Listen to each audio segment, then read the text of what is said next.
Rojo Amanecer no fue solo una película importante, fue una grieta, un acto de memoria en medio del silencio.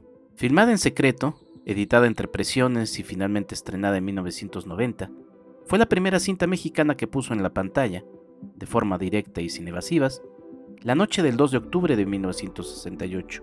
Pero más allá del impacto político, Rojo Amanecer es también una película profundamente íntima. Una familia encerrada en su departamento mientras allá afuera se desata la represión. Una película hablada en voz baja, hecha con urgencia y convicción.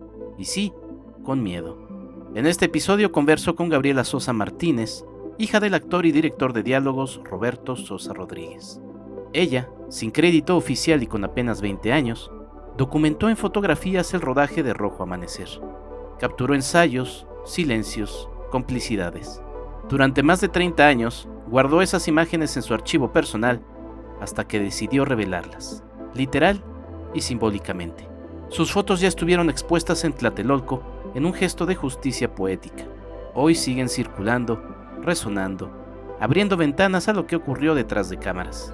Pero más allá de las imágenes está su experiencia, la de haber estado ahí, detrás del lente, en medio de una película que resistía desde dentro. Esta es una conversación sobre cine, archivo, tiempo y la memoria que no se apaga. El cine se convierte en el testigo silencioso de nuestro paso por el mundo, y la historia en la llave para comprender nuestro presente y moldear nuestro futuro. Pantalla y memoria.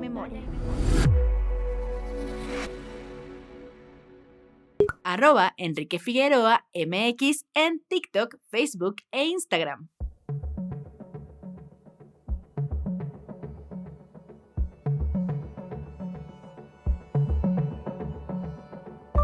Muy buenos días, tardes o noches, bienvenidos a una emisión más de este podcast.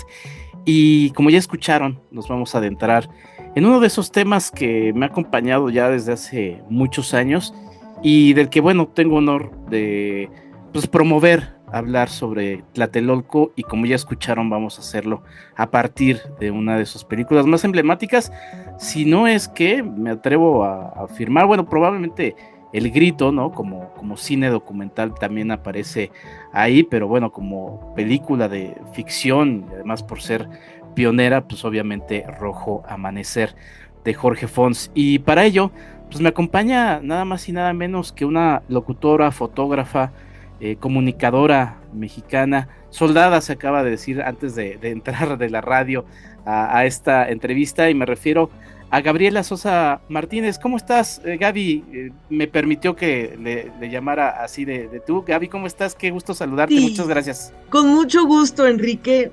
Es un gusto para mí platicar contigo porque tu tema siempre es interesante. En Tlatelolco es un lugar muy rico en historias y en historia también. La historia de México, mucho se ha escrito a partir de Tlatelolco. Y tu inquietud por el cine, por la radio, por los medios, pues a mí también me apasiona. Así que por lo pronto coincidimos y estoy muy contenta de estar en tu programa. Saludos a todos tus seguidores y cibernautas y demás que nos están escuchando en esta conversación. Gracias. Muchas gracias, Gaby. Pues rápido voy a leer una semblanza de Gaby. Es egresada de la UAM Xochimilco con estudios de posgrado en la Universidad Internacional de Andalucía. Ha trabajado en teatro, doblaje, televisión educativa, y desde el 92 forma parte del equipo de Radio Educación, donde ha conducido, producido y participado en múltiples programas culturales. Y bueno, pues está aquí también presente porque pues documentó con fotografías el rodaje de Rojo Amanecer, película que ya mencionaba es esencial para la memoria histórica de México. Y pues bueno, hoy nos va a compartir su experiencia. Gaby, antes de empezar, y bueno, quería que tú lo comentaras porque me parece un tema también muy interesante. Recién acabo de venir de un episodio de una película que se llama Crónicas del Otro Norte, de Miguel León, que es un trabajo que es una película, pero que yo le dije bien podía funcionar como podcast. eh, y me quedo pensando en que este podcast, pues sí, nos hemos resistido un poquito a la imagen, aunque se llama Pantalla y Memoria, ¿no? Y hablamos de cine, pero porque la imagen de repente nos ha saturado mucho y siento que nos hace falta ese, pues sí, o sea, defender esos otros formatos que es el audio, y este podcast, inclusive yo siempre lo he pensado como pues como un programa de radio, ¿no? Así es como lo edito y así es como lo reflexiono. Estamos saturados por la imagen que de repente se nos aparece como, pues sí, como algo ahí, pues a veces hasta grotesco, de repente uno dice, ¿para qué necesitamos en los podcasts la cara de los otros, ¿no? Y luego con pésima iluminación y demás. Sí. Bueno, nuestra voz, nuestra conversación y no necesariamente estar pegados a una imagen siempre nos va a dar más libertad de movimiento. Y bueno, sí, es un medio que yo en lo personal defiendo, la radio y la radio sin imagen. Sin embargo, bueno, también se nos ha pedido a nosotros como locutores dar la cara, conducir un programa con invitados y se nos va a poner una cámara mirando a nosotros y otra a los invitados. Hay que cuidar entonces también la apariencia, la presencia, la vestimenta, hasta el arreglo personal, muchos aspectos en los que uno a veces no se fijaba. Muchos locutores, como en mi caso en Radio Educación, por su historia, era famoso Emilio Evergenji por ir a trabajar en chanclas de baño, pero eso sí, su camisa bien puesta y su saco, pero él iba en chanclas. Entonces, estas cosas que son divertidas, anécdotas de la radio, se conservan y bueno, por ahí estamos de acuerdo también en continuar en esta sintonía, en este caminar, en defender la voz, la música, la palabra, el silencio y todos los elementos que tienen que ver y que entran por nuestros oídos, porque eso estimula nuestra imaginación. Y totalmente. Y creo que esa es la clave, Gaby, Ujú.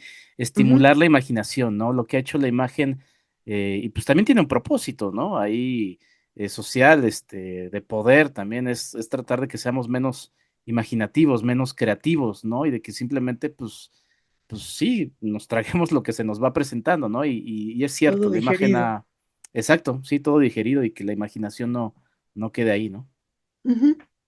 Oye, Gaby, pues vamos a hablar Dime. justamente de Rojo Amanecer, pero primero me gustaría preguntarte tu relación con un sitio tan emblemático. Acaba de cumplir, bueno, obviamente es un sitio que es de tiempos del Imperio Mexica, ¿no? 1537 se funda formalmente Tlatelolco. Pero bueno, acaba de cumplir 60 años el año pasado. Saludos a la gente que nos escucha en el futuro. Este conjunto habitacional de Tlatelolco. ¿Qué significa para ti este espacio que, pues a mí que me toca también abrirle los ojos a mucha gente que toca por primera vez el espacio o que caminaba por ahí que no se imaginaba todas las cosas que hay ahí? Siempre me parece un espacio muy poderoso. Es para mí un sitio que tiene mucha energía, me impacta. Y yo tengo amigos, familiares que han vivido allí. Desde pequeña he pasado por ahí y a mí mi papá me platicaba, esta es la Plaza de las Tres Culturas. Qué Mm. bonito nombre, son tres culturas que están ahí muy claramente marcadas.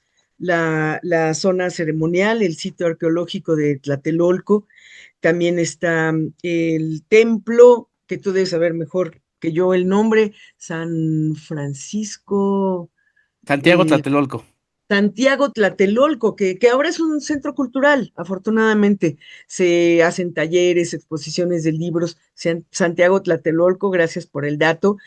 Y a un lado se construyó lo que antes fue el edificio de Relaciones Exteriores. Ujú. Allí se tramitaban todos los pasaportes de todos los ciudadanos de esta capital y era un sitio, y siempre ha sido un sitio de gran convergencia en todos sentidos. Y ahora que pertenece a la Universidad Nacional Autónoma de México, es también un centro de resguardo histórico, de estudios, de un espacio museístico. Está ahí el M68 que se encarga de preservar la memoria de este momento del siglo XX tan importante no solamente en nuestro país, sino mundialmente hablando, el movimiento hippie, el movimiento, por ejemplo, pues las persecuciones hacia las, los guerrilleros, las guerrillas aquí en México, los desaparecidos. También hay un espacio dedicado al EZLN, a a la diversidad sexual, pero hay un gran espacio dedicado al movimiento del 68 y su paralelismo, su contraste con las Olimpiadas, los Juegos Olímpicos del 68, que eran una fiesta mundial y nosotros aquí estábamos de luto. Eso lo retratan muy bien allí, contrastando estas dos fuerzas en un momento que resultan eh, pues muy fuertes para nosotros que lo vivimos. Mi relación con Tlatelolco es esa. Mis padres vivieron el movimiento en Ujú. carne propia. Se vivieron las manifestaciones. Yo era un bebé, todavía no participaba, pero yo heredé esta memoria, heredé el conocimiento de la causa estudiantil y desde pequeña yo sabía qué significaba el movimiento movimiento del 68 y la fuerza que la palabra Tlatelolco como lugar tiene para todos nosotros. Es como cuando mis padres heredaron el movimiento de la revolución, ¿no? A mi generación le tocó heredar este movimiento del 68. Sin embargo, yo cuando era estudiante en la primaria, en la secundaria, de esto no se hablaba. Era Mm. algo que yo sabía en mi casa, a mí me lo habían platicado, que mi papá puso en mis manos el libro La noche de Tlatelolco, que vi junto con él El Grito y que además él participó en una película como actor en 1976, me parece, o 75, no estoy muy preciso en qué año se realizó, Canoa, Mm. de Felipe Casals.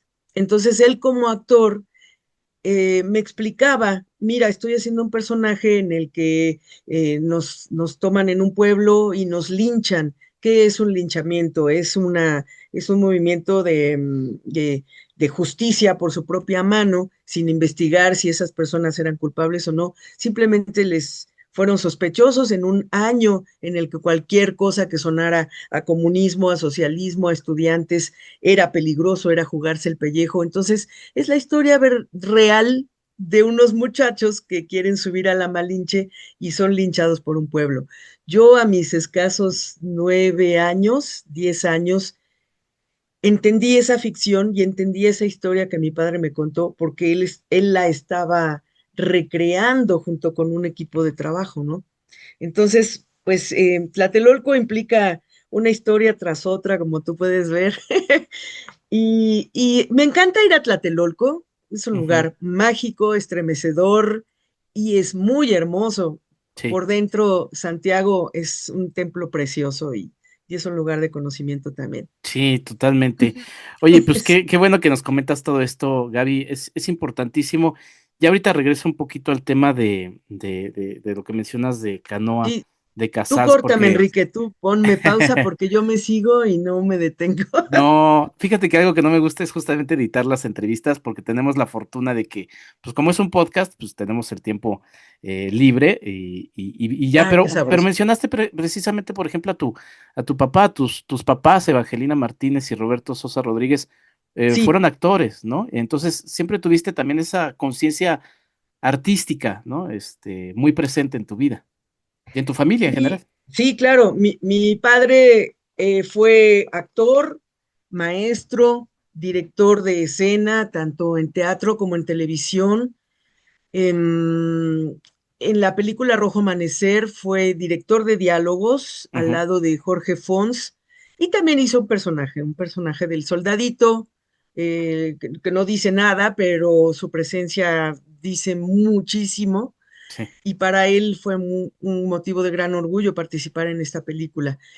Mi padre ya falleció en el año 2020, salió huyendo, dijo, ahí viene la pandemia, vámonos, y Mm. se peló al otro mundo y nos dejó una enorme enseñanza de todo esto, a mis hermanos y a mí, un gran amor por el cine, un gran amor por la historia de México, por nuestro país, por nuestra música, por nuestras tradiciones, por lo que somos, un gran amor por el viajar, por el conocer, por no quedarnos con las dudas. Mi madre mi madre es una actriz Ujú. en activo, hace teatro, cine, comerciales, televisión, series, Mm. y ella también, pues junto con mi papá, nos ha forjado esta inclinación natural hacia los escenarios. Mis hermanos y yo comenzamos una carrera sin saber en lo que estábamos, simplemente nos parecía un juego el protagonizar a una niña pobre allí dormida con sus hermanos y todos hechos bola, esto en la película México, México, ra, ra, ra, Ujú. del señor Gustavo Alatriste. Fue mi primer trabajo como actriz y se me pagó, mis hermanos también.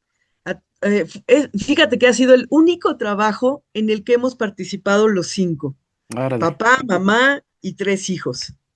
Y a todos nos pagaron, a todos. De ahí salió la anualidad de nuestra casa y cooperamos todos para Mm. pagarla. Pero bueno, ese fue nuestro primer trabajo profesional.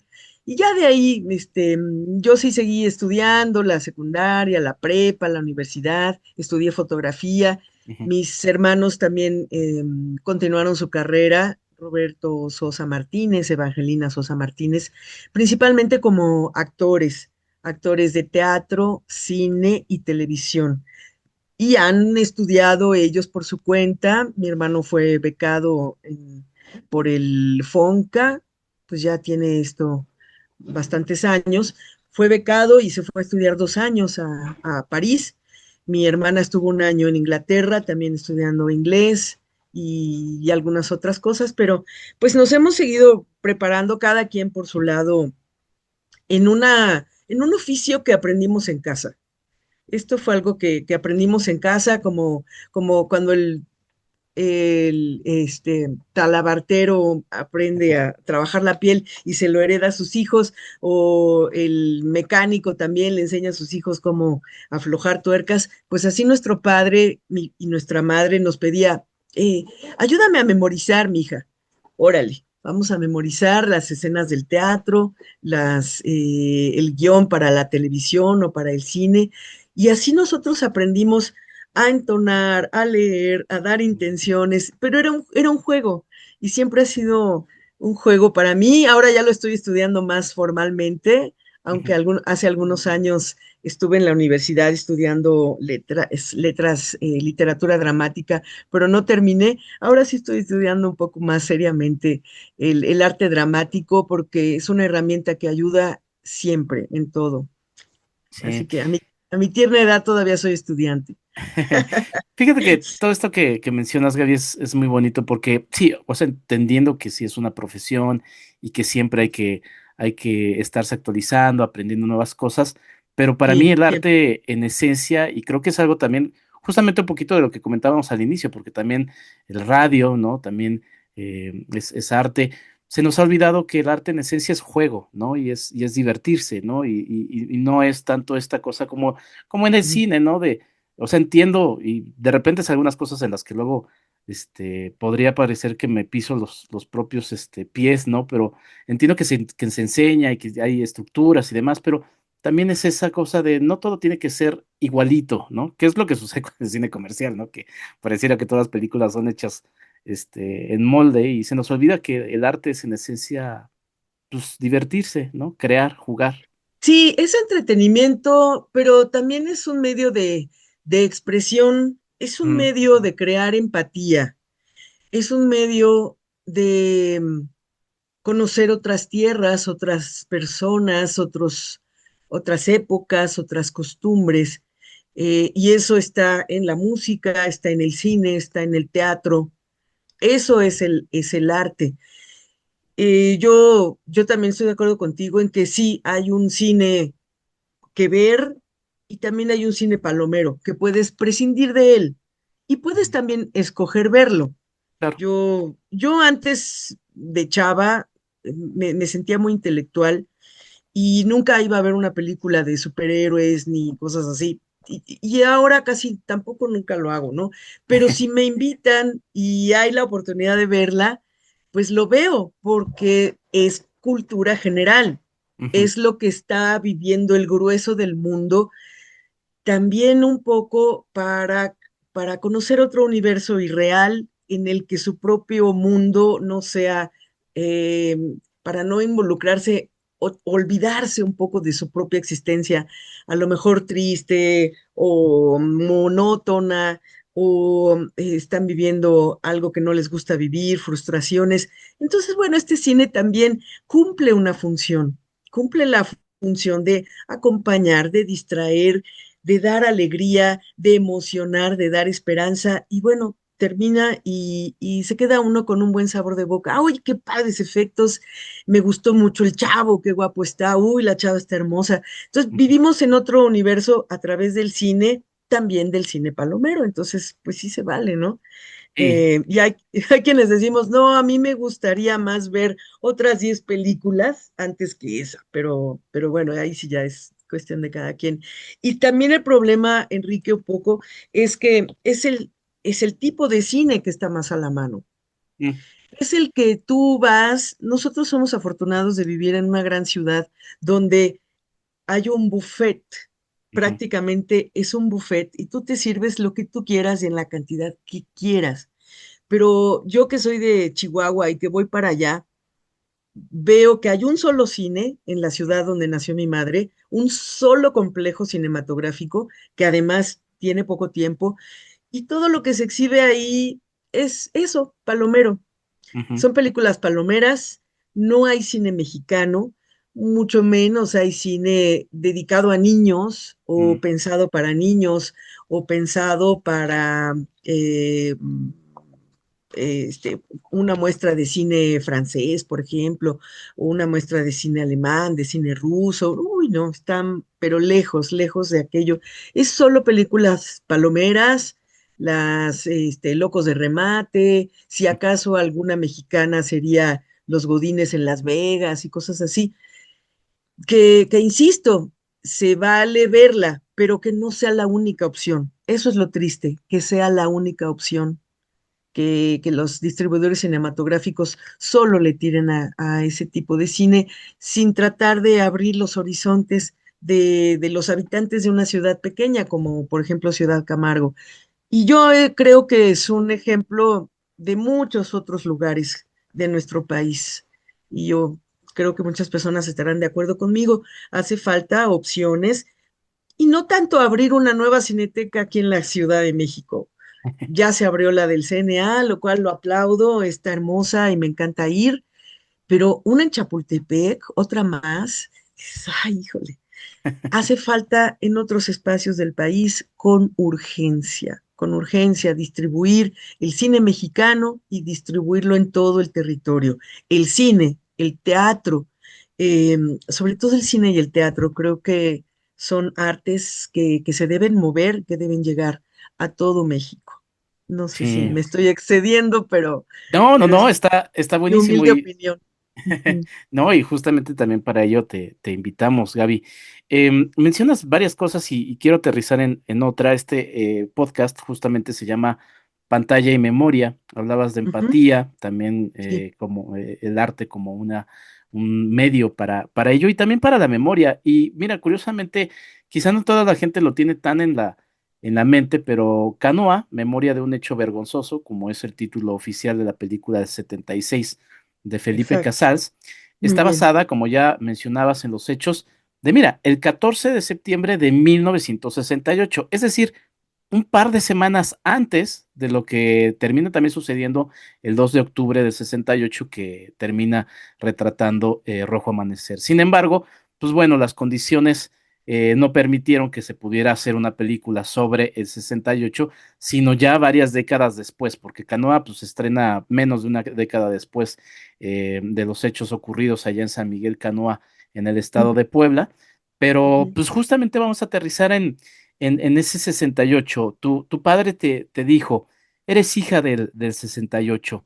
Esas palabras resonaron fuerte cuando te integraste pues sí, al proyecto y de manera pues no oficial. ¿Cómo fue tu acercamiento a Rojo Amanecer, Gaby?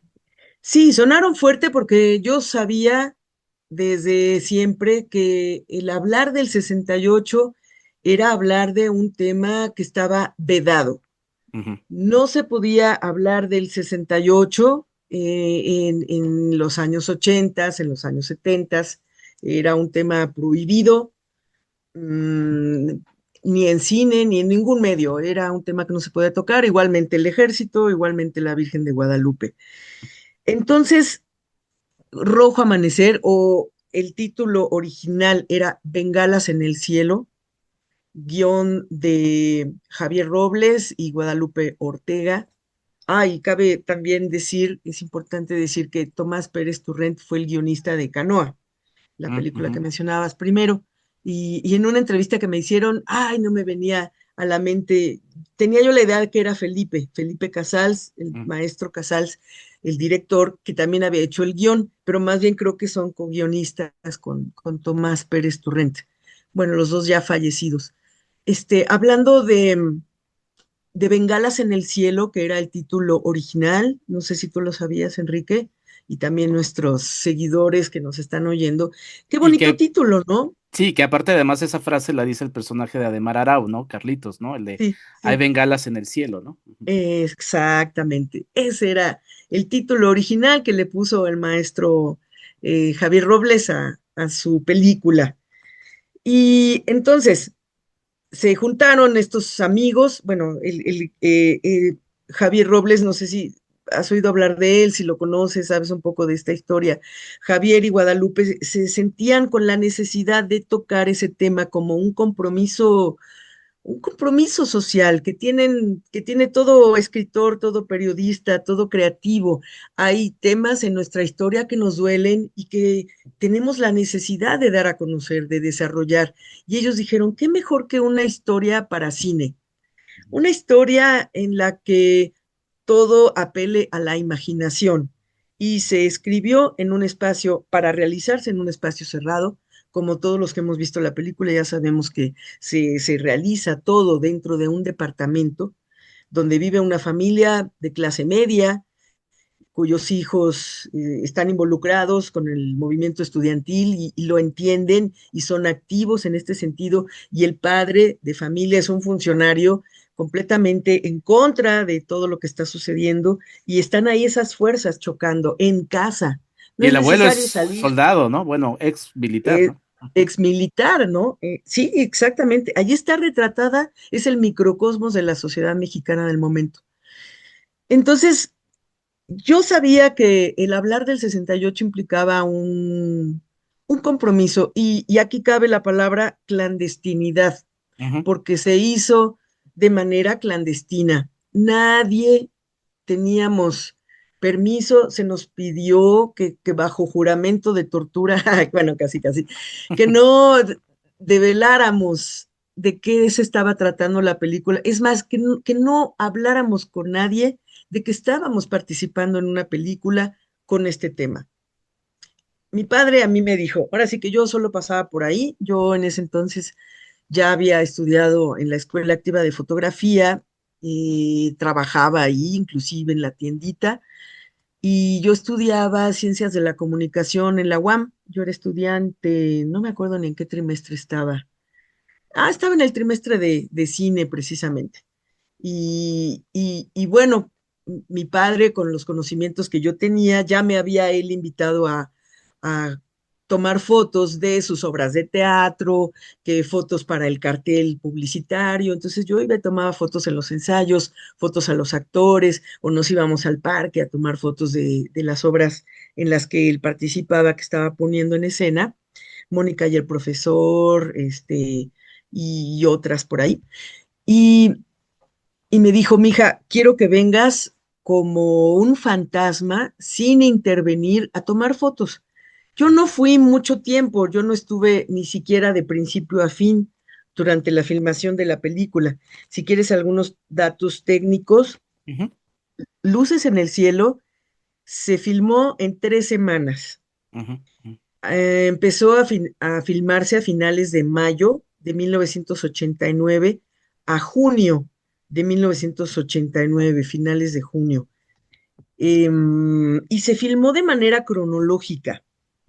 Hay algunos puntos dentro de la película bueno, ya son los pasillos, las escaleras, que todo sí se hizo al final, ya Ujú. en locación, digamos, en el edificio en un edificio de Tlatelolco, que inclusive no me acuerdo si era el mismo edificio Chihuahua, Mm. yo creo que sí, porque ese es el edificio estelar, ¿no? Sí, Igual hay un que pasillo que se parece mucho, que es el de donde están jugando justamente Don Roque y Carlitos a los soldados. sí, la secuencia de los soldaditos, Ujú, ujú. efectivamente, y que pasan por ahí los halcones, y el abuelo se da cuenta, dice, Sí, esos son... Igualmente la película No nos moverán, que sí, seguramente has oído hablar de ella, si sí, ya la viste, también es una película que toca este tema, pero sobre todo las consecuencias, ¿no? sí. Ya se Hay un puede hablar podcast del... dedicado en este episodio, en este podcast sobre la película. Ajá. ¡Ay, qué maravilla! Quiero verlo, porque a mí la película me gustó mucho su sordidez, me Sí. encantaron los close-ups a Luisa Huertas y bueno, está nominada a los premios Ariel, a ver qué tal. Pero volviendo a Rojo Amanecer y a sus datos, yo tomé solamente cuatro rollos de película. En ese entonces no existía la fotografía digital.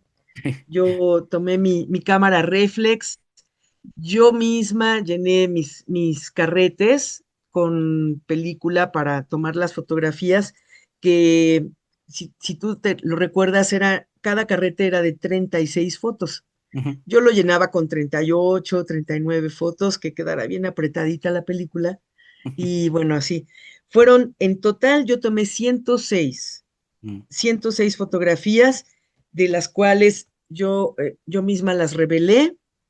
Hice la hoja de contactos, 4 o 5 hojas de contactos, se las llevé al señor Héctor Bonilla y al señor Roberto Sosa y al señor Jorge Fons, y ellos escogieron fotografías de ahí para distribuir, para publicitar.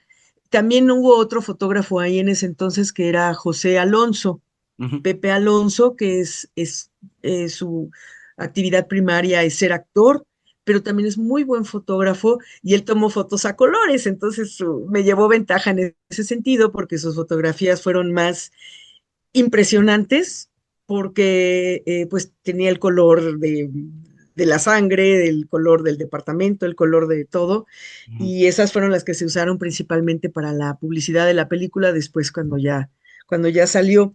Yo me vi involucrada allí pues como un mero ejercicio fotográfico. Yo no tenía, la verdad, la idea de la dimensión que iba a tomar esta película tiempo después. Yo era muy cuata de los Bichir, ahí estaba mi prima Leonor Bonilla, Ujú. como una de las actrices, de las muchachas que llegan a refugiarse al departamento. También muy cuata de Sergio, uno de los muchachos de Simón Guevara, ni se diga, Simón Guevara, mi hermanito del alma, nos conocemos desde que éramos chiquitos, cuando nuestros padres trabajaban en los títeres de Cachiporra.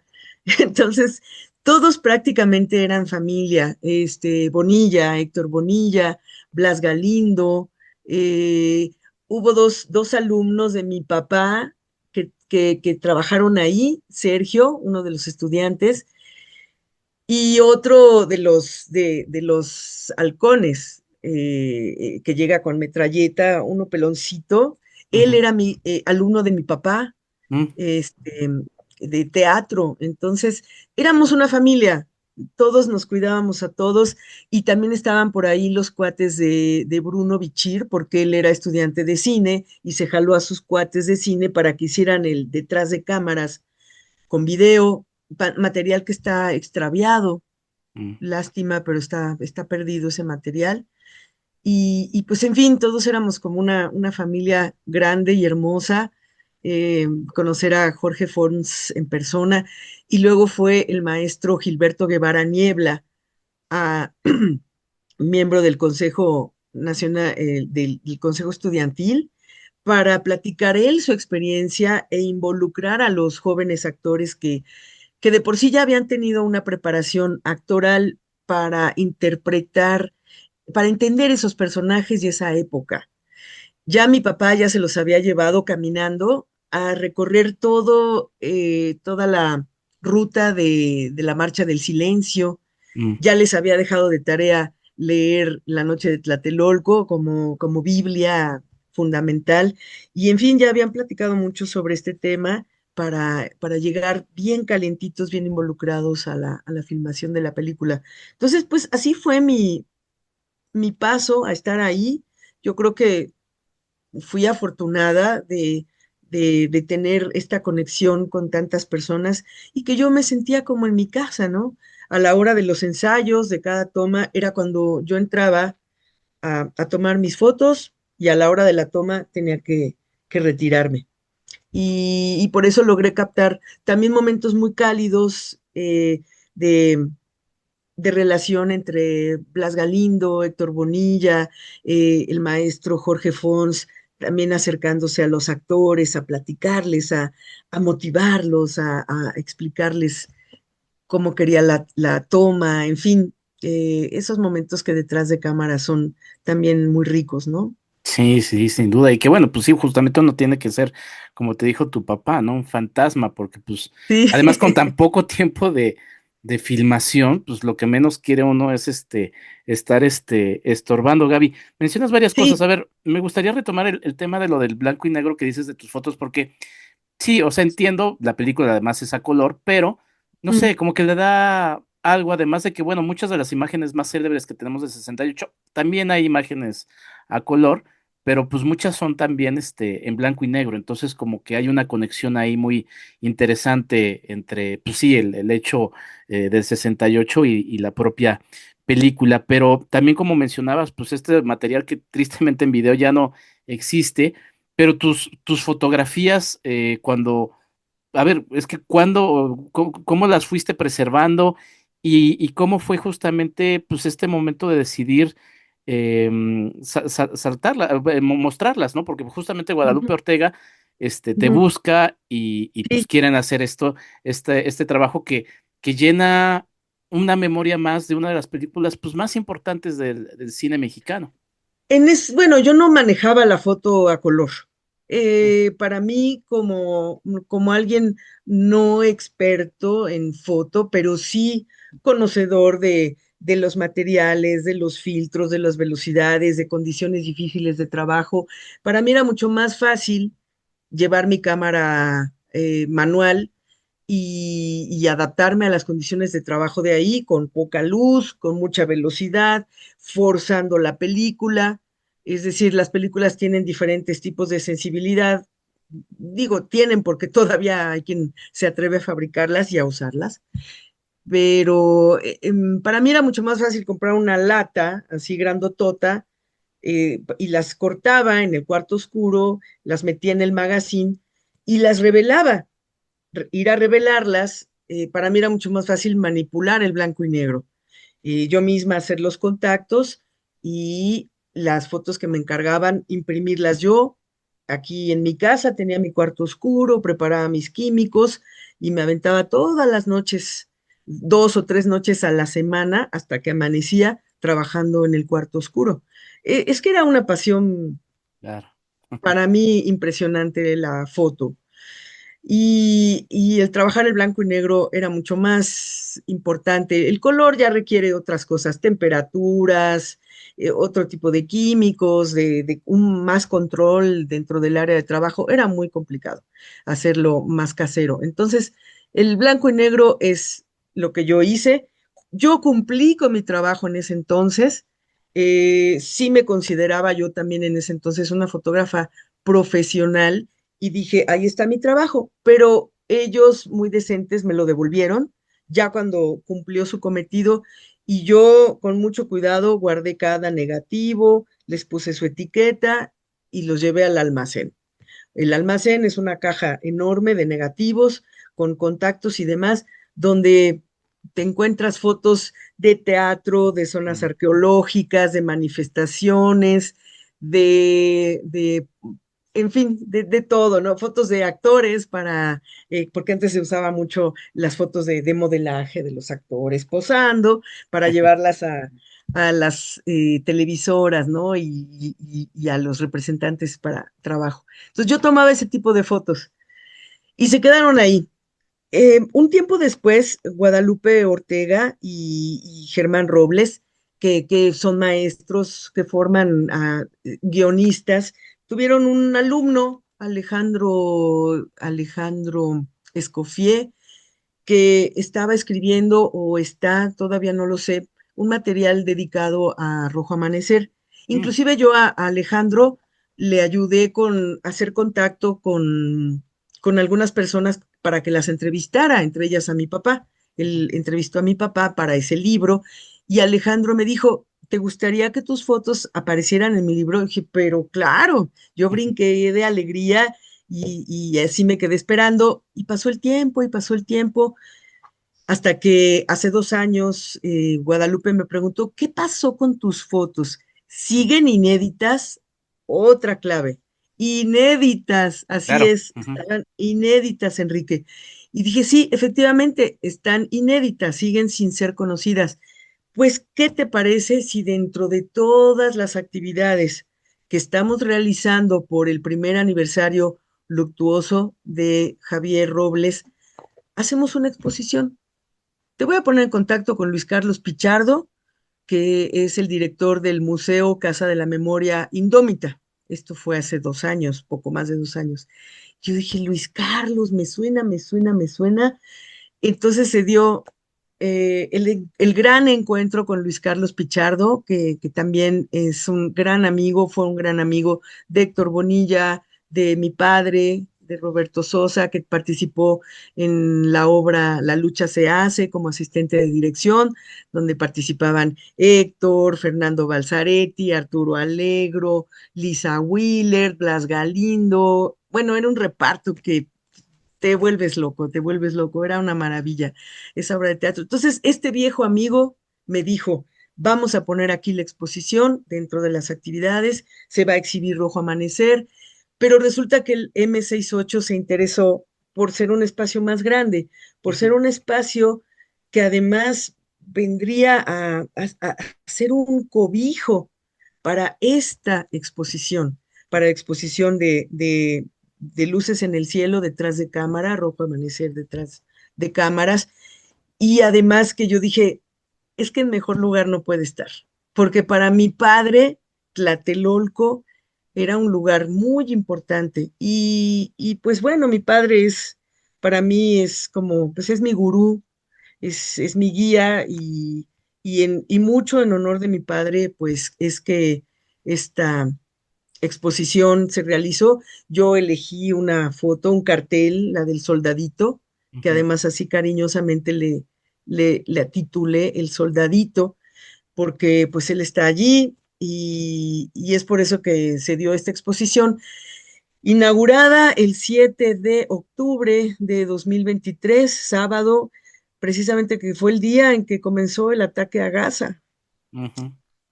Fue ese día en que empezó el ataque a Gaza, cosa que no ha cesado. Ya dijo el señor Netanyahu que el 7 de octubre va a terminar todo esto. Pues espero que sí. Pues esperemos que sí. Escríbenos en WhatsApp al 5255 1703 4379. ¿Quieres ayudarnos a hacer más contenido? Tu apoyo es fundamental. Entra a www.patreon.com Enrique Figueroa MX y elige entre las muchas recompensas que tenemos para ti, desde un agradecimiento en este podcast hasta descuentos en nuestros cursos, talleres y tours. Únete, sé parte de nuestra comunidad.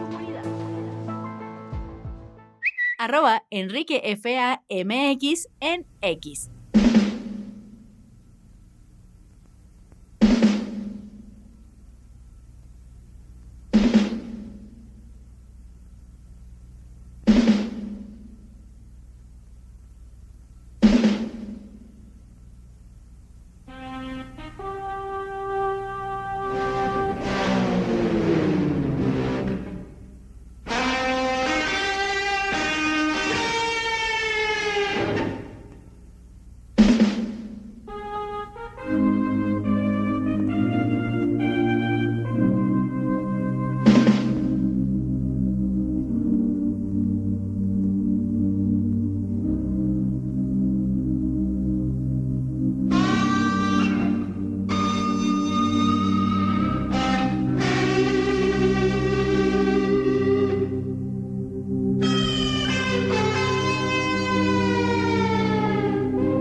Gaby, entre las Dime. muchas imágenes mencionabas, obviamente la del soldadito, que además pues es tu papi, ¿no?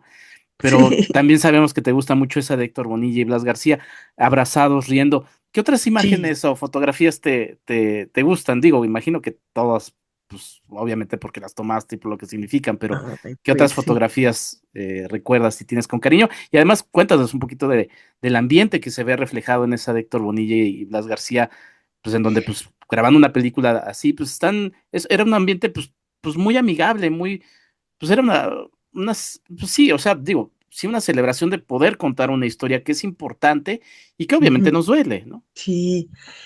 Mira, es una magia maravillosa la que logran los actores y el director en una Mm, puesta en escena, porque pueden estar ensayando los textos. En ese sentido, entraba mi papá para ayudarles en la memorización. A ver, aquí entra el papá, ta, ta, ta, ta, ¿qué dice? Y luego entra amenazante el, eh, el miembro del escuadrón, del halcón, ujú. y interviene el abuelo.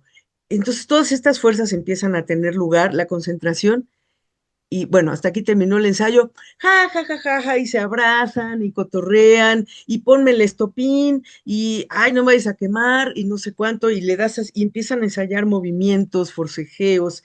A mí me gustó mucho la fotografía en la que se le están colocando los estopines a Leonor Bonilla, porque está ella con los brazos hacia arriba y le están Ujú. colocando en la espalda, y se ve ella de perfil, o sea, volteando, se ve que es ella, pero con el aparato atrás.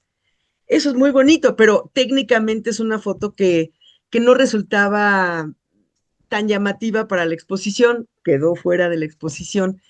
Hay otras fotos en las que los muchachos también están platicando en este ánimo de quitarse un poco la tensión para retomarla después, ¿no? Me refiero a Palomo, a los Bichir, a Simón Guevara, que platican, se relajan. Entra María Rojo también. A ver, vamos a dar un repaso a la escena, porque, como te decía yo, fue una película que se filmó en orden cronológico. Ujú. Solamente las escenas de las escaleras se filmaron después. Ahí, cuando se filmó todo lo del edificio, que ya fue cuando se abandonó el foro llegó a su término, se entregó, se limpió, se desarmó todo el departamento y demás. Ya se planeó la filmación en Tlatelolco. No me acuerdo si fueron 1 o 2 días, pero igualmente eso se hizo de manera clandestina y a escondidas, pues contando, sí, con la ayuda de los vecinos, se les pedía que cooperaran con nosotros y todo. Afortunadamente contamos yo creo que ellos ya están muy familiarizados con que Claro. curiosos, turistas, documentalistas, cineastas y demás vayan a Tlatelolco a tocar el mismo tema, ¿no? Tocarlo en diferentes sentidos, pero ya están muy acostumbrados. Entonces colaboraron y yo ahí pude tomar la secuencia de los soldaditos del juego en el pasillo, donde está Jorge platicando con el director, pues, platicando con Jorge Fegan y con Ademar, formando una especie de secuencias. Yo trataba de tomar secuencias. Como no tenía mucho material, pues quienes manejan la foto digital ahora, esto a lo mejor no lo entienden muy bien, pero había que planear muy bien cada toma, cada clic, Claro. cada momento. Era muy raro tomar dos fotos de una sola cosa o de un Ujú. solo momento, porque, y si no salía bien la foto, híjole, pues ya se descartaba, ¿no? Había que escoger alguna otra, pero el material era escaso. Y más yo como estudiante, pues no contaba con muchos ¿Tú recursos. pagaste esos rollos, Gaby? Sí, sí, sí, sí. Sí, yo pagué esos rollos. No lo digo por queja, ni mucho menos. Yo No, no, no no. recibí Ujú. ninguna paga al respecto. Recibí alimento, se me, se me dio un plato de sopa, un taquito, pero porque todos estábamos de alguna manera colaborando en ese sentido. Eh, Mi papá, bueno, me lo retribuyó en muchas otras formas después y antes también, pero como tal una paga yo no la obtuve, yo no era una empleada, ¿Qué? yo era alguien, era un testigo que fue a tomar fotos ahí ciertos días y nada más. Sí, ciertos días. Oye, Gaby, eres parte de Dime. la historia de Rojo Amanecer. em, Sí. y pues convives también con jóvenes. ¿Qué palabras recuerdas o tienes cuando alguien se te acerca y descubre o en la misma exposición cuando la inauguraron? ¿Qué te llevas también de que esta película pues tiene esa trascendencia y la seguirá teniendo, llenando un hueco pues de muchas cosas que todavía seguimos sin saber del 68, Ujú. ¿no? Bueno, los jóvenes les cuesta trabajo creer que esto haya sucedido. Mm, Yo me encuentro con caras de incredulidad. Y fue cierto esto de que masacraron a los jóvenes. Sí, fue cierto. Y yo les digo, es importante, muy importante conocer nuestra historia, porque no importa lo que te dediques, si vas a ser médico, si vas a ser mecánico, flautista, cineasta, eh, todos, todos somos parte de una sociedad y todos la vamos ajustando. En esa parte del 68, toda la sociedad estaba involucrada. eh, este, Cruz Roja, militares, amas de casa, maestros, todos estábamos ahí. No importa lo que te dediques, estás haciendo historia, estás haciendo parte de nuestra historia. Y si bien México es muy bonito y ahí viene el grito y vamos a celebrar, tiene partes maravillosas México y tiene partes tan oscuras. Así como tiene partes luminosas, tiene partes muy oscuras también. Y eso son las dos caras de nuestra moneda, de lo que somos. Para el extranjero somos hospitalarios, amables. Bueno, ahorita ya parece que no tanto por el tema de la gentrificación, ya nos estamos poniendo muy bravos. Y por otro lado, nos metemos mucho el pie a nosotros mismos. mm, Nos tratamos feo, mm. mujeres a mujeres, nos tratamos feo, hombres a hombres, hermanos contra hermanos, y entre mexicanos competimos mucho entre nosotros también. Son muy conmovedoras, Enrique, las escenas que acabo de ver hace un momento en televisión. Ay, de los motociclistas que están ofreciendo llevar a quienes están hospitalizados a otro hospital si es necesario, después el estallido de la pipa que hubo hace 48 horas aquí en la Ciudad de México. Es algo que pues es una noticia que ha dado la vuelta al mundo. Y esas muestras de solidaridad y cuando vino el terremoto igual, las muestras de solidaridad impresionantes que se han escrito historias que han conmovido y el nacimiento del grupo de rescatistas, de los topos y todo esto. Pero también tenemos una historia tan oscura Mm. que a mí me aterra, ¿no? A mí hablar de todo esto me aterra. Hablar del 68. Hay una serie de televisión que se llama em, La del enemigo, ¿cómo se llama? Ah, sí, ay, ahorita, Un un extraño extraño enemigo. enemigo. Ujú. Ve, ese es el lado oscuro, Sí. un lado hipotético, ficcionado, pero bastante real, ¿no? También está otra película mm, que a mí me impresionó mucho. Debería yo tener los títulos aquí porque luego quiero hablar de ellas y no me acuerdo. De Michel Franco, es el Ah, director. sí, que la Ajá, de la política, de la que le echaron ahí mucha polémica a su acuérdate, película. acuérdate. Sí, ahorita te busco el nombre, pero sí, sí, sí. Sí, de Michel Franco, este otro México tan de nosotros, forma parte de nuestra estructura molecular, de este coraje que tenemos desde la época, no sé, desde la época de la conquista y todo esto, de luchar contra nuestro propio hermano y verlo Nuevo como nuestro orden, enemigo, ¿no será? ¿no? Sí, Sí, esa mera. esa película tiene tanto contenido que creo que no ha sido lo suficientemente valorada, pero bueno, deberíamos hacer nuestra lista de Es que pisó películas. muchos callos y como Ujú. siempre cuando se pisa callos, como dices, como cuando se habla del ejército, de la Virgen de Guadalupe, pues la gente se siente incómoda, ¿no? Ujú. Pisó muchos callos. La película Heroico es También, otra, ¿qué sí. película? Esas películas que sí nos retratan, digo, qué bonito es el cine y qué importante es el cine mexicano, Enrique. Eres un apasionado del cine mexicano, igual que yo y afortunadamente muchos, porque en el cine nos reconocemos, en el cine estamos.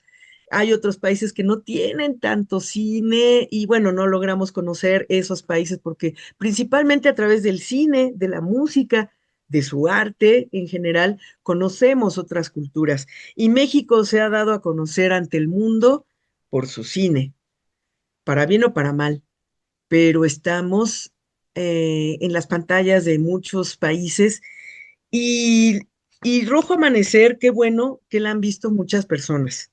Yo quiero que sigan viéndola muchas personas porque es una película muy valiente que en su momento se hizo con recursos de personas particulares. Es una película independiente, no se Ujú. hizo bajo el cuidado o bajo eh, la, bajo la industria cinematográfica mexicana, ¿no? Canoa sí, pero hay muchas películas dentro de ese ámbito también de denuncia, y de historia, como, no sé, Los motivos de luz, Las Poquianchis, El Apando, El Principio, Longitud de Guerra, otras historias como, pues muy, muy fuertes, muy dramáticas, que también son muy de los mexicanos, como El Castillo de la Pureza. Mm. Eh, en fin, el México que nos retrata, ese México que sí somos. Y yo sí digo a los jóvenes, veamos cine mexicano, además de por cuidar una industria, un producto nacional, porque ahí estamos reflejados y para bien o para mal, ¿no? Somos así ante el mundo y, y así como también somos fascinantes, también podemos ser escalofriantes. Son las dos caras de la moneda de nuestro ser que a mí me gustan y que yo acepto. Ni modo, así somos, Sí, así sí, sí, somos. sí. Digo, mencionas, ahorita voy a eso, nada más quiero justamente mencionar dos películas, además de la que ya mencionaste, Heroico de David Sonana, de ese Ujú. tema que dices que luego cuesta trabajo mencionar, y bueno, también actualmente con todas las cosas que siguen pasando entre ejército y marina. Y la otra es Tonantzin Guadalupe, Creación de una Nación de Jesús Manuel Muñoz, un documental muy bonito, en donde se habla de ese otro tema que también pareciera Ujú. prohibido. Pero, a ver, hay una Ah, qué bien. frase hay muchas frases en Rojo Amanecer que resuenan, pero hay una que con la que quiero ir cerrando la conversación y que creo que justamente conecta también, por ejemplo, la propia No nos moverán. Cuando salió No nos moverán, un colega me entrevistó para darle una impresión de la película porque, pues sí, entre los comentarios de la gente era de otra película de 68, pero pues ya dejen en paz a 68, ¿por qué otra vez de 68? Y yo reflexionaba y en la respuesta que le daba a mi colega, a Will Turner, además también amigo, le decía es que además, digo, no nos moverá, no solamente creo que va sobre de eso, sino sobre las múltiples heridas.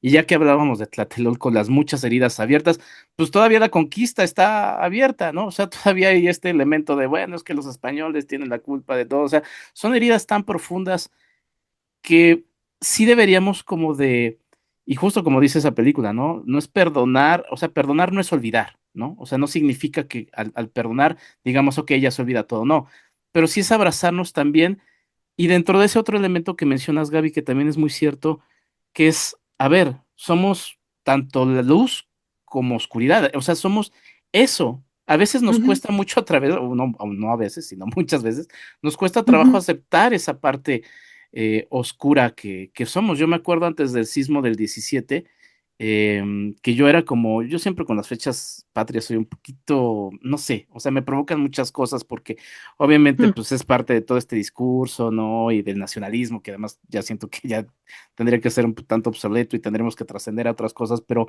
entiendo la felicidad de, pero también digo, también tenemos esas otras cosas que como dices, nos cuesta trabajo aceptar. Y me acuerdo que sucede el sismo del 17 y un compañero me pone, ay, eres igual de escéptico que aquella vez que lo escribiste. Y dije, sí, o sea, espera que pasen 2 o 3 semanas y vamos a volver a ser, pues, o sea, se va a volver a abrir eso que de repente somos, que no, pero somos todo y tenemos que entenderlo. Y creo que Rojo Amanecer llena algo muy importante de otra vez de un momento tan, pues sí, del que conocemos todavía tan poco, que es el 68.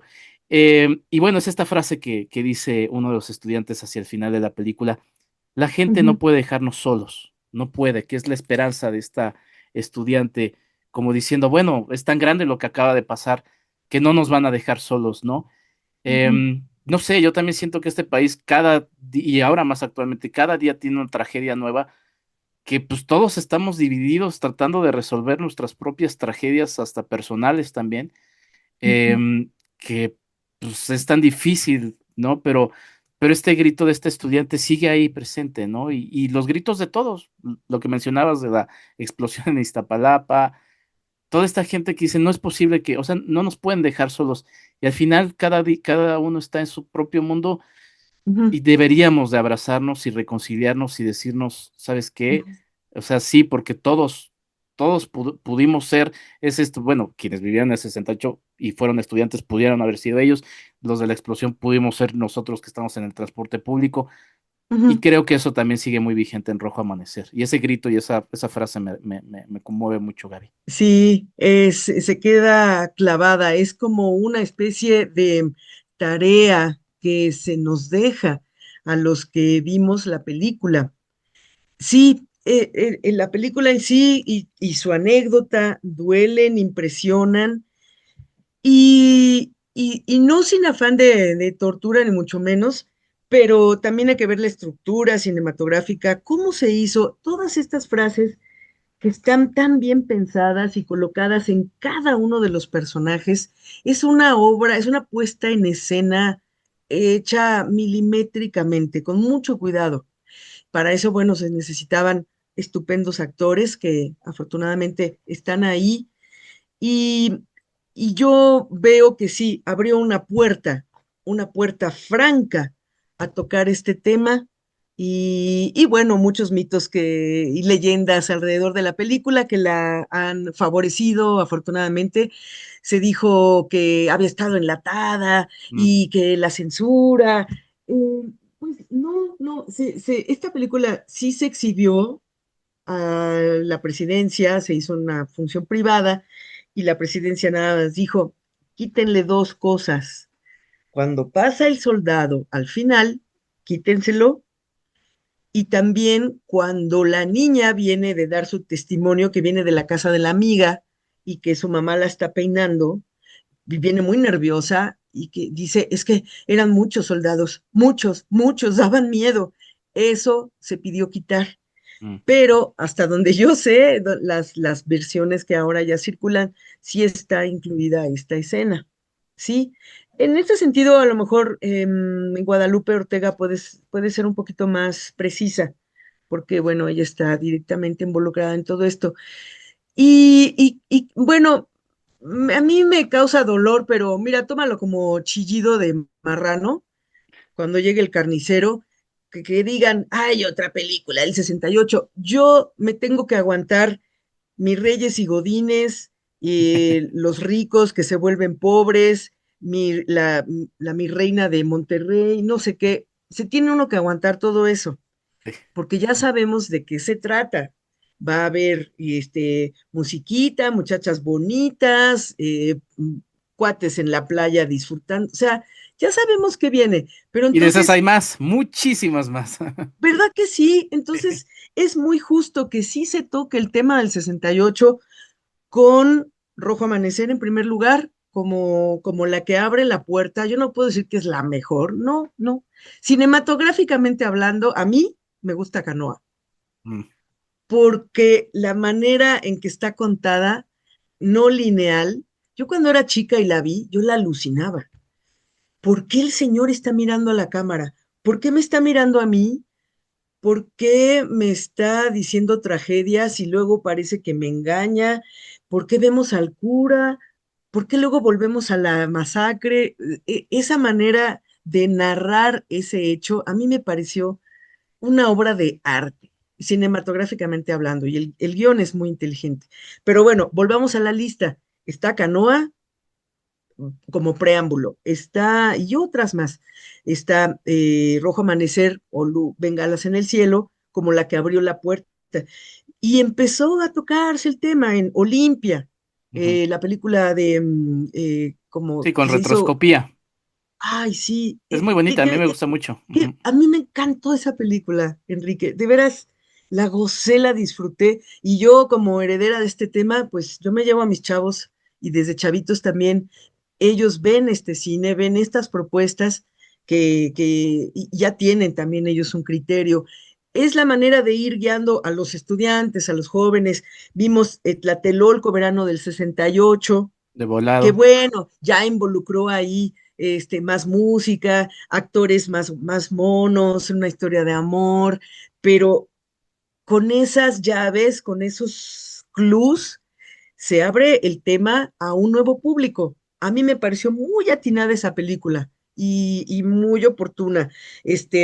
No nos moverán, por supuesto, que yo la aplaudo, que se siga tocando el tema. ¿Por qué? Porque son las consecuencias, porque Ujú. son las consecuencias morales, como tú bien dijiste, no podemos perdonar, pero no olvidar Ujú. porque en la sociedad siguen repercutiendo esos ecos, siguen dando pues frutos negros, ¿no? De alguna manera.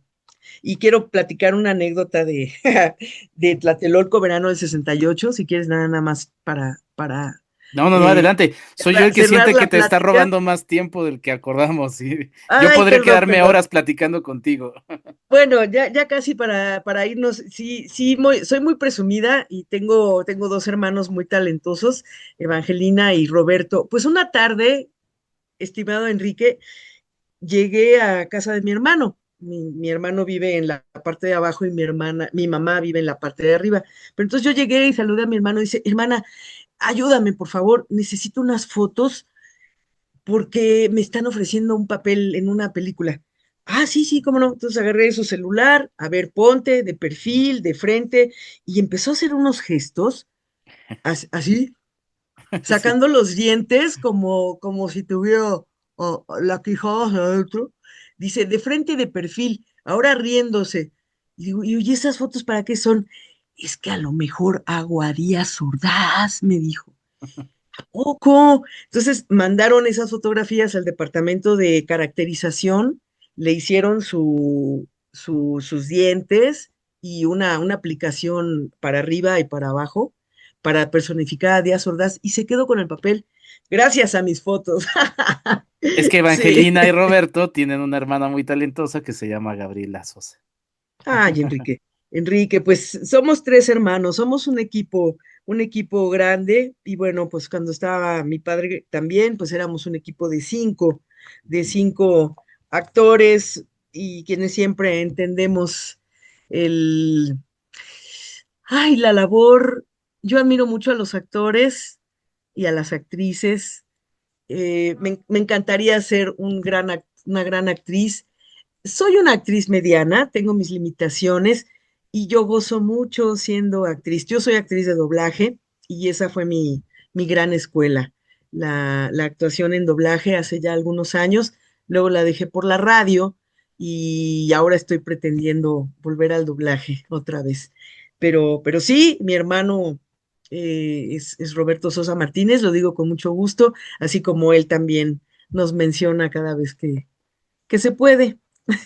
Gaby, antes de cerrar, Dime. yo tuve la oportunidad de ver las fotos en el Centro Cultural Universitario Tlatelolco. De hecho, voy a acompañar en alguna Sí.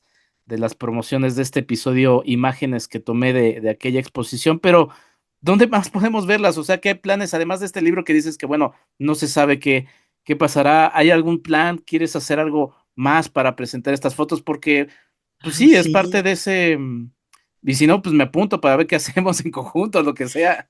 Enrique, sí, yo estoy esperando la respuesta efectivamente de este compañero, Alejandro Escofié. No pierdo la fe, yo sé que todos los libros, los grandes proyectos y sobre todo también si nos dedicamos a la docencia y a atender niños pequeños, pues nuestro tiempo a veces se ve limitado para proyectos personales.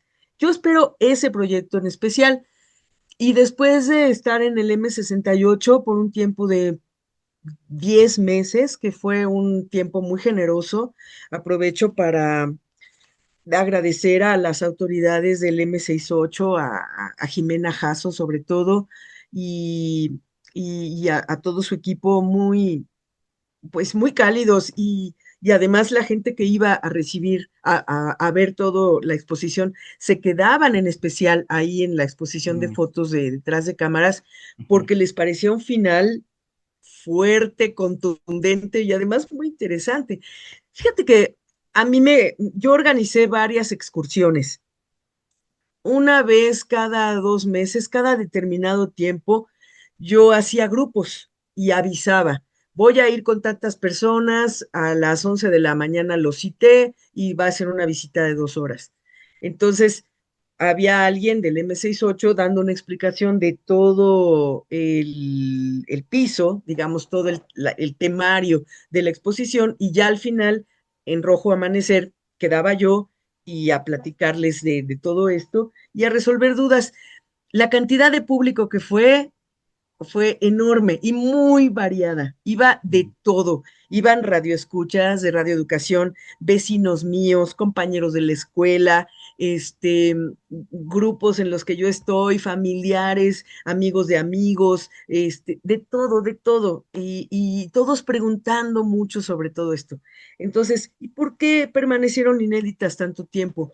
No lo sé, no lo sé, pero efectivamente uno sigue su camino. Yo cuando apareció la foto digital ya no me dediqué a la foto, como que me perdí un poco y me dediqué a la radio, me dediqué a hacer otras cosas y mis fotos allí se quedaron pacientemente esperando toda una vida hasta que llegaron allí a Tlatelolco y después me invitaron a otra exposición a ponerlas en Pohualizcali.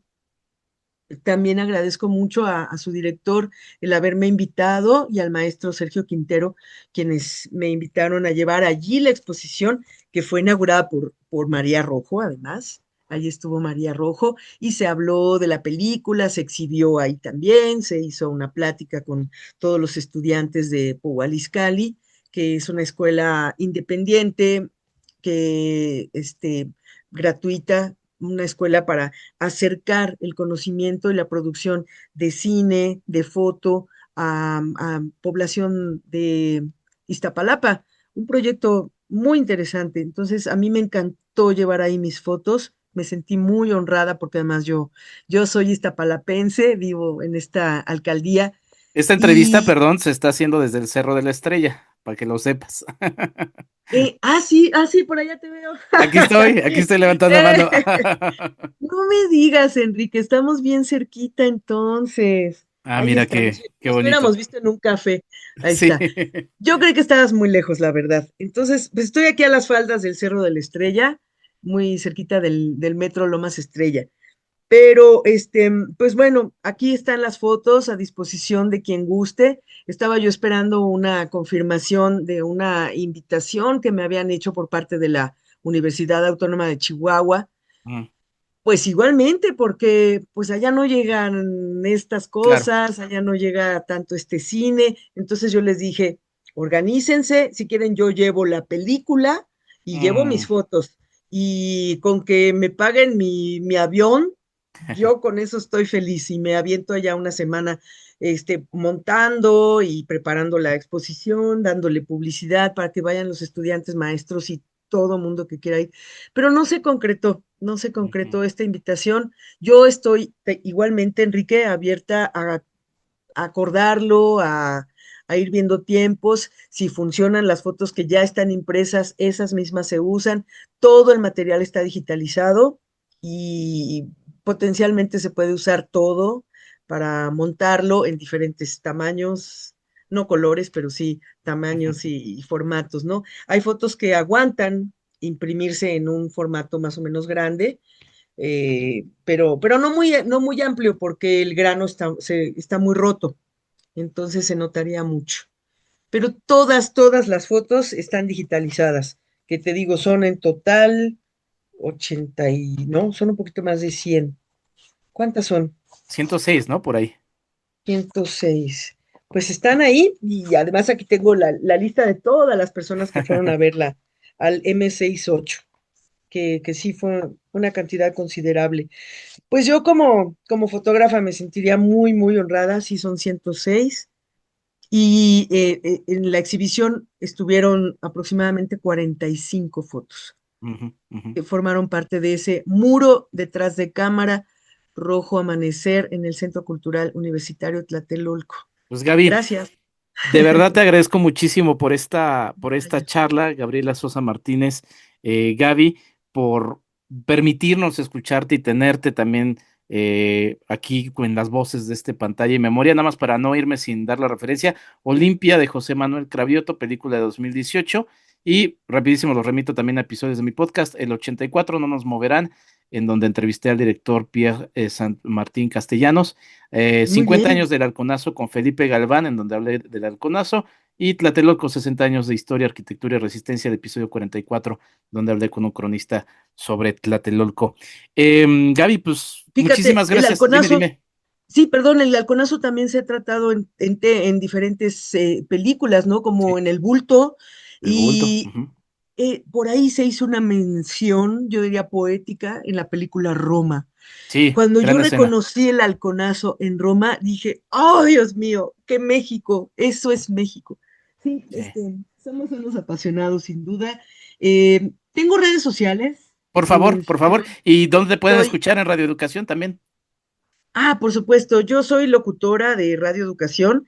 Estoy en el 1060 de AM, la radio centenaria, de lunes, martes, miércoles y viernes, jueves no. Lunes, martes, miércoles y viernes a partir de las 3 de la tarde en el 1060 de AM. Y también se puede escuchar por internet en www.radioeducacion.edu.mx. Soy conductora del programa La Defensoría de las Audiencias de Radio Educación los jueves a las 5:30 de la tarde en el 96.5 de FM Radio Educación. Tengo una cuenta de X, Pascuala Gap, ahí pueden seguirme en mi cuenta de X. No soy muy activa, pero sí trato de provocar de vez en cuando a las conciencias. Y en Instagram soy Xochicaltzin. Ese es mi nombre artístico como fotógrafa, Xochicaltzin, y también soy curadora musical en Circo Volador Radio. Ahí en mis redes publico los horarios en los que mis curadurías musicales aparecen en Circo Volador Radio, un proyecto en el que ya tengo 2 años, justamente. Buenísimo, Entonces, Gaby. sí, Pues te y agradezco soy, muchísimo. Sí, perdón. y soy estudiante de arte dramático. Soy estudiante de arte dramático y de doblaje, así que algún día quiero volver al doblaje, no como no como un aparador para exhibirme yo, sino como una actividad lúdica y amorosa que me permitirá seguir construyéndome como actriz. Y ha sido una delicia escuchar precisamente tu voz en este episodio, querida Gaby. Muchas gracias, muchas Por gracias. cierto, un agradecimiento enorme a mi amiga y mentora María Verónica Orihuela Vera, quien fue el contacto para lograr esta charla. Y sé que a partir de ello también generaremos más charlas del 68 y de Rojo Amanecer, querida Gaby. Cuenten conmigo, estimadísimo Enrique, por favor. Tú y Vero son personas muy, muy interesantes eh, que trabajan por proyectos importantes de cultura y que a mí en lo personal me gustaría estar cerca de ustedes en el futuro. Así que cuenten conmigo. Felicidades a los dos y mis saludos a todos los que nos escucharon hasta este momento. Exactamente, Esperamos sean todos, todos y exacto. todas. Bueno, pues te agradezco mucho, Gaby, de A verdad sus fue un órdenes. privilegio tenerte en este pantalla y memoria. Igualmente, Enrique. Y pues nada, vayan a ver Rojo Amanecer y vayan a darse también una vuelta a Tlatelolco, un sitio verdaderamente especial. Yo soy Enrique Figueroa Anaya, esto es Pantalla y Memoria y nos escuchamos en un próximo episodio. Hasta la próxima. Beto, Beto, despiértate que nos están gritando. Levántate.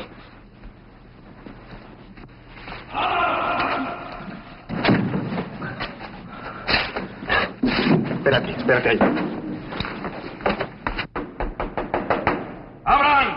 ¡Abran o tiramos la puerta! Despierta, compañero. ¿Qué pasa? Levántate. Tienes que ir al baño con nosotros. Gracielita, aquí te estás. Te quedas aquí quietecita, mira. ¿Qué pasa, mamá? No te asustes, pero te quedas aquí. Quieta. ¡Con un carajo que no oyen! ¡Ábranlo, se los carga la chingada! Te encargo a Carlos. ¡Un momento, ya voy! Señor, no abra.